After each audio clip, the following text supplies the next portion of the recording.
Hey guys, Paul Morrow here again for opsdesk.org for the big news recap for Tuesday, 10 June. Here we go. Story number one has to still be the protests going on nationwide, spreading now to other cities. You're seeing it in New York, Atlanta, Chicago, Texas, other cities in California.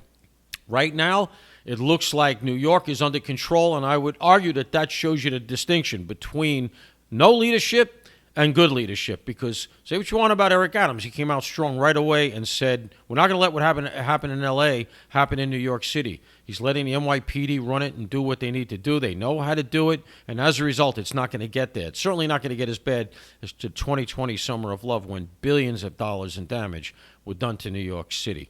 Now, one thing people don't realize is how expensive all of this is. Los Angelinos don't realize the paycheck for this.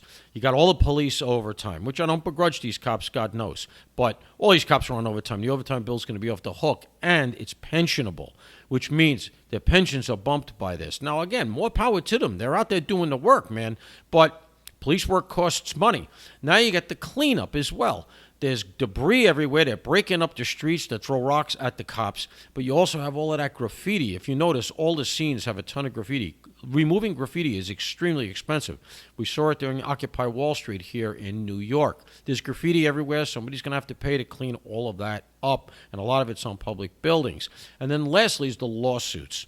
Everybody who got arrested, there's lawyers waiting. There's law firms dedicated to this stuff. They're all going to sue, and the cities settle. The blue cities immediately settle because they don't want to be seen. They don't like the optic of fighting with these people because they agree with them.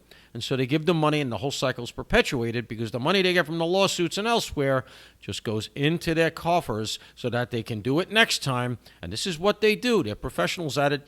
As I've said many times on the air, this is a career path. And this ecosystem that's grown up over the last, I'd say 10 years or so, but over the last 4 years has really gone wild because Joe Biden's DOJ made no cases and let 12 million people in, many of whom are going to be on board with this because they don't want to be deported. All right, number two, Saturday, you're going to see that ecosystem I'm talking about coming to bear. It is the No Kings event, which was already scheduled because it's a 250th anniversary of the American Army. And they're going to hold this big event down in D.C. The left is all scandalized by it.